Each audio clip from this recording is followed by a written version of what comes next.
కన్నా ముందు నరసింహారెడ్డి లక్ష్మీ నరసింహారెడ్డి గారి వర్షన్ కూడా తీసుకున్న తర్వాత నరసింహారెడ్డి గారు మీరేం చెప్తారు ఎస్ఐఆర్ కు సంబంధించి?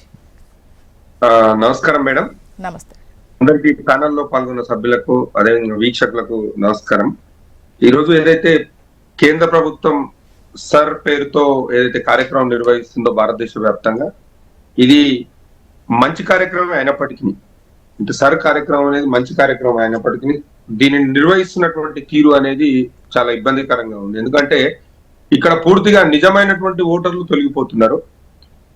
అదే విధంగా వాళ్ళు పెట్టినటువంటి షరతులు ఏదైతే ఈ సర్ కార్యక్రమంలో వాళ్ళు ఏవైతే షరతులు విధిస్తున్నారో, అంటే వారికి కావాల్సినటువంటి పత్రాలు, ఇందాక మన మానవతారాయ్ గారు చెప్పినట్టు ఆ పత్రాలు అన్ని రకాలకు అన్ని వర్గాలకు చెందినటువంటి ప్రజలు అది ఆ రకమైనటువంటి కాగితాలు పేపర్స్ కలిగి ఉంటారని చెప్పి నేను అనుకోవడం లేదు. ఎందుకంటే ఈ రోజు ముఖ్యంగా గ్రామీణ ప్రాంతాలలో రైతులు ఉంటారు, వ్యవసాయ కూలీలు ఉంటారు. నరసింహారెడ్డి గారు, ఇక్కడే ఒక క్వశ్చన్ ఏంటంటే, ఇప్పుడు గ్రామీణ ప్రాంతాల్లో ఇట్లా ఓట్లు అంత పెద్ద ఎత్తున తొలగిస్తే బయటకు వచ్చి ఆందోళన చెయ్యరా? మా ఓటు హక్కు ఎందుకు తొలగించారు అనేటువంటి ఇవి కనిపించవా? ఏమంటున్నాను మేడం అంటే, రాజ్యాంగము మనకు ఈ ఓటు అనేది రాజ్యాంగం మనకు కల్పించినటువంటి ఒక హక్కు. ఈ హక్కును కాపాడవలసినటువంటి బాధ్యత ప్రభుత్వానికి. ఈ ప్రభుత్వము పారదర్శకంగా చేస్తే బాగుంటది అని చెప్పి ఒక టైటిల్ సర్ అనేటువంటి ఒక టైటిల్ తీసుకొచ్చి వాళ్ళకు అనుకూలంగా ఉన్నటువంటి ప్రాంతాలలో ఓట్లు ఉంచి వాళ్ళకు అనుకూలంగా లేని ప్రాంతాలలో ఓట్లను తొలగించడం అనేది దుర్మార్గమైనటువంటి చర్య. నేను ఏం చెప్తున్నానంటే, ఈరోజు వీళ్ళు ఫామ్ 6, 7, 8 అని చెప్పి వీళ్ళు తీసుకొని బూత్ లెవెల్ ఆఫీసర్ ఇంటింటికి తిరుగుతాడు అని చెప్తున్నారు. ఆ సమయంలో ఆ వ్యక్తి లేకపోతే వాళ్ళు తొలగించేటువంటి ప్రమాదం ఉన్నది. ఈరోజు గ్రామీణ ప్రాంతాలకి నుంచి పట్టణాలకు కానివ్వండి, వేరే దేశాలకు కానివ్వండి, వేరే రాష్ట్రాలకు కానివ్వండి, వాళ్ళ యొక్క జీవనాధారం కోసం పోతున్నటువంటి వాళ్ళు కూడా ఎంతో మంది ఉన్నారు ఈ మన భారతదేశంలో కానివ్వండి, మన తెలంగాణలో కానివ్వండి.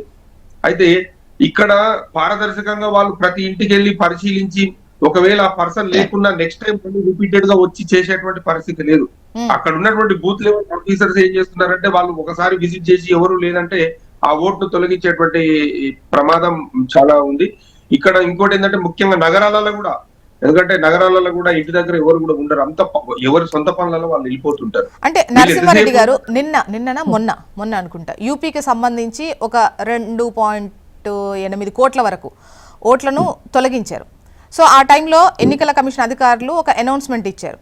కమిషనర్ ఏంటి, ఆఫ్లైన్లో కానీ ఆన్లైన్లో కానీ ఒకవేళ మీది తొలగించబడ్డా కూడా మీరు అంటే డ్రాఫ్టే చెప్పారు, తర్వాత ఫైనల్ లిస్ట్ వస్తుంది, ఎవరెవరి అయితే పోయాయో ఆ లిస్టును చూసుకొని మళ్ళీ మీరు అప్లై చేసుకునేటువంటి అవకాశం ఉంటుంది అని చెప్పేసి ఆఫ్లైన్ ఆన్లైన్ రెండింటిలో ఆ వెసులుబాట్లు కల్పించారు కదా. అంటే అక్కడ లేకపోయినా ఉన్నారు అని వాళ్ళు టిక్ పెట్టుకోలేరు, ఇంటింటికి తిరుగుతూ ఉన్నారు.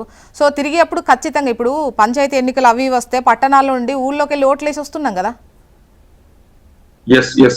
సో అప్పుడు మన ఊళ్ళోకి పోవద్దు అంటే ఊళ్ళో ఉండాలనుకుంటే ఊళ్ళో కొంతమందికి 2 చోట్ల కూడా ఉన్న పరిస్థితి ఉంది కదా. 2 చోట్ల ఓటు అనేది ఎవరికి ఉండొద్దండి. 2 చోట్ల ఓటు అనేది ఒకే చోట ఓటు అనేది ఉంటది. నేను ఏమంటున్నానంటే, ఇప్పుడు ఆన్లైన్ లో దరఖాస్తు చేసుకోండి, ఆన్లైన్ లో పరిష్కరిస్తామని చెప్పి చెప్తున్నారు కదా వాళ్ళ సమస్యలను. ఈ రోజు ఇప్పటికీ కొన్ని లక్షల కోట్ల అప్లికేషన్లు పెండింగ్ లో ఉన్నాయి, ఆన్లైన్ లో ఉన్నాయి. అంటే రెగ్యులర్ ప్రాసెస్ లో దరఖాస్తు చేసుకునేవి కూడా వాళ్ళు పరిష్కరించేటువంటి పరిస్థితి లేదు. ఇప్పుడు మళ్ళీ కొత్తగా వీళ్ళు సర్ ద్వారా వీళ్ళు తొలగించి అడిషన్స్ చేసి డిలీషన్స్ చేసి ఇవన్నీ చేసి మళ్ళీ దాన్ని సక్రమమైనటువంటి మార్గంలో పెడతారనే దాంట్లోనైతే నిజం ఉండదండి. 100%